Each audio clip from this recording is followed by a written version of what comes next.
Then guys, open nyo lang yung Google search ng cellphone ninyo. Dito sa may search, click nyo lang yan. Dito, i-type nyo lang or i-search nyo lang yung new biz reg. Yan yung i-search ninyo. Then, makikita nyo na agad yung mismong website ni BIR. Click nyo lang yan. Then, ayan, ma-redirect tayo sa mismong website ni BIR. Then, makikita nyo dito yung step 1 hanggang step 5. So, ito yung process na gagawin ninyo. So, dito sa step 1, so bago tayo mag-submit dito, kailangan i-prepare nyo muna yung mga requirements. So, kailangan naka-scan copy ito, PDF copy, at hindi lumagpas sa 4 MB. Sa 4 MB, yung total size ng lahat ng requirements. So, para sa mga hindi pa marunong mag-PDF, so guys, may tutorial ako niyan. I-search nyo lang sa YouTube, PDF Jubes Vlog. Lalabas na dyan yung tutorial ko kung paano kayo makapag-PDF file. Dito, mamili kayo kung saan nga ba kayo belong. Kung kayo ay professional or self-employed. So, dito kayo belong sa A. So, click nyo yan. Ayan. Then, lalabas na dito yung mga requirements na applicable sa inyo. Then, dito din belong yung mga professionals like mga doktor. Then, yung mga self-employed, mga freelance is dito. So, ngayon, pinakaunang requirements is the BIR form number 1901. Click natin tong download here para ma-download yan sa ating cellphone para may kopya na tayo. Then, ma-redirect tayo dito sa form. Ito, naka-PDF yan. Ito na yung form. BIR form number 1901. Click natin tong PDF. Pag click nyo yan, lalabas dyan yung download. So, sa akin nakalagay is download again. Then, na-download ko na yan. Click nyo yung download. Then, mamili kayo dito kung paano nyo ma-open yung form. So, pwedeng PDF, pwede ding as docs. Dito, piliin ko lang yung docs. Click natin yung docs. Ayan, na-download na natin yung form. Ayan, so ito yung form na isa sa mga requirements na i-submit natin. So, i-fill out nyo ito guys. Para sa mga di kabisado itong form na ito kung paano mag-fill out ng tama. So, gawan ko ito ng tutorial guys. I-search nyo lang sa YouTube. Back tayo dun sa website ni BIR.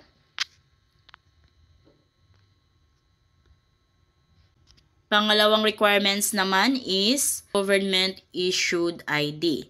So, tulad ng birth certificate, pwede din kayo makapagpasa dito, passport, driver's license.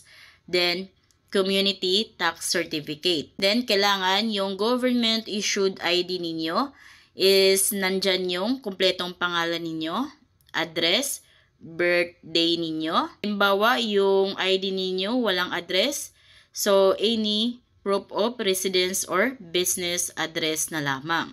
Take note, IDs shall be presented and should be readable. Kailangan untampered at nababasa pa ito at hindi malabo. So, dapat maganda or okay pa yung ID ninyo. Pangatlong requirements naman is BIR, printed receipt or invoice. Sa kanyo na yan ipapasa kay BIR pag once na mag-pick up na kayo ng inyong certificate of registration. Pangatlo is hindi pa yan kailangan yung ipasa online. Doon na lang kayo bumili niyan sa mismong BIR dahil meron sila niyan sa new business registrant counters. Take note dito na kayo din naman yung may option guys kung gusto ninyo na kayo mismo gagawa ng sarili nyong receipts or invoices. At pwede din na dun na kayo mismo kay BIR. So may option kayo kung ano yung gusto ninyo. Next naman is yung pang-apat, payment.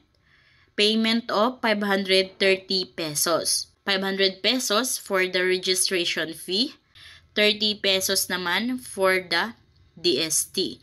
So, regarding dito guys, may bagong update si BIR. January 2022, kung hindi ako nagkamali sa exact na date. So, wala nang registration fee. Next naman is additional documents, if applicable yan sa inyo. So, dito kung kailangan nyo ng representative, so kailangan may special power of attorney pa. Then, kailangan ng any government-issued ID of the authorized representative. So, dito sa mga online seller, ang applicable sa inyo is DTI certificate. So, kailangan na-register nyo na yung business name or business shop ninyo. Kailangan na-register nyo na ito sa DTI. So, para sa mga online seller, applicable to sa inyo ang DTI certificate. Kung kaya bago kayo mag-submit dito, dapat nakapagpa-register na kayo ng business name ninyo sa DTI.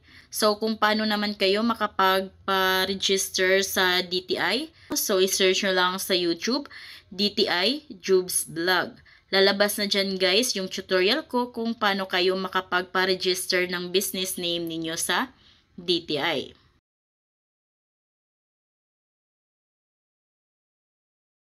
Step 2 is determine filing and payment obligations. So, para malaman ni BIR kung magkano nga ba yung payment obligations sa inyo para ma-determine nila, kailangan ito ay masagot ninyo. Click nyo lang itong download here. Click nyo yan. Then, click download. Then, click docs. So, ito ay questionnaire lamang. Ayan. So, as you can see, mahaba-haba din ito. So, ito ay sasagutan ninyo. Lagay nyo lang yung kompletong pangalan ninyo at ang date. Then, dito, basahin nyo yung instructions. So, yung instructions, kung yun yung sagot ninyo, lagyan nyo ng X yung box. Unang tanong, halimbawa, dito, do you own your place of business? So, halimbawa, yes. So, lagyan nyo ng yes ng X. Then, mahaba ito guys. Ayan, sagutan nyo yan. Ayan. So, isa din yan sa requirements ni BIR. Kung kaya ito ipaprint nyo din at sasagutan nyo ito. Ngayon, back tayo sa website ni BIR. Ayan, next is step 3. Ito, nabanggit ko na dito kanina na wala ng 500 pesos na registration fee. Next naman, step 4, attach all required documents in the email and submit to the email address of the concerned RDO. So, saan nga ba kayo mag-submit ng inyong registration? So, dito guys, kailangan nyo lang ilagay yung business address niyo or residence address. Tulad ng mga online seller, dahil wala kayong physical address, so kailangan gamitin nyo na lang is residence address. So, dito, fill out na tayo. Choose province. Click natin yan. Ayan. Then, halimbawa, kayo ay taga Rizal. Click nyo yung Rizal. City or municipality. Click nyo yan. Halimbawa, City of Taytay. Click nyo yung Taytay. Then, kung anong barangay. Ayan, halimbawa, San Juan. Click nyo yung San Juan. Next is business type. Click nyo to.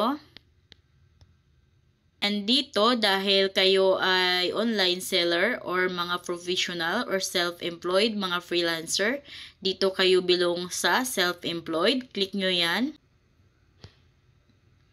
Ayan, then dito, ilagay nyo yung kompletong pangalan ninyo. So, naka-format siya as apelyido ninyo, pangalan ninyo, at saka middle name ninyo. Halimbawa, apelyido ninyo is Ramos. Then, ang pangalan ninyo is Mary Jane. Middle name ninyo is Santos. Ayan. So, naka-format siya dapat na ganyan. Then, pag nalagay nyo na yung lahat ng information dyan, so, makikita nyo na agad yung email information kung saang RDO branch kayo mapasa ni BIR. at kung ano yung email, at kung ano yung subject. So, application for business. So, bago natin i-click yung email your application, so ito yung mga dapat nyong malaman. Scroll muna kayo sa pinakababa. Makikita nyo dito. You will receive an email acknowledgement of the receipt of your application from official email address of the concerned Revenue District Office. So, after natin makapag-email or makapag-submit ng requirements, mag-i-email din si BIR sa atin na mag-confirm lang sila na natanggap nila yung application or email ninyo. Next naman, pag once na natanggap nila at makapag-email sila sa inyo, so yun na mag-start yung 3 working days na pag-process nila sa application ninyo. Then, pag once na na-process na nila 3 working days, so makakatanggap kayo ng email na galing kay BIR na kung saan kayo ay nakaschedule para sa pag-pick up ng Certificate of Registration ninyo. At of course, ito yung kanina, kailangan nyo din magdala ng pera dahil may babayaran kayo doon at bibili din kayo doon ng BIR printed receipts. So, dito na tayo sa pag-apply. Click natin tong email your application. Automatic sa RDO branch na kung saan tayo ibabato ni BIR. Ito na yung email nila. Then, makikita niyo dito application for business, yung subject niya at kompletong pangalan ninyo. So, dito, pwede kayong maglagay ng message kay BIR or pwede ding hindi. Para formalization lang, so lagay natin, good day. Please see attached files. Thank you. Ayan, next is, click natin to, i-attach na natin yung requirements natin. So, ngayon, click na natin to. Then, click attach file. Then, dito, make it sure na na-scan na yung requirements ninyo. So, again, kailangan naka-PDF ito. So, isang requirements lang yung i-attach ninyo dahil naka-PDF na ito. So, sa mga hindi pa nakakaalam kung paano mag-PDF, so again, i-search nyo sa YouTube, PDF, Jubes Vlog, lalabas na dyan yung tutorial ko.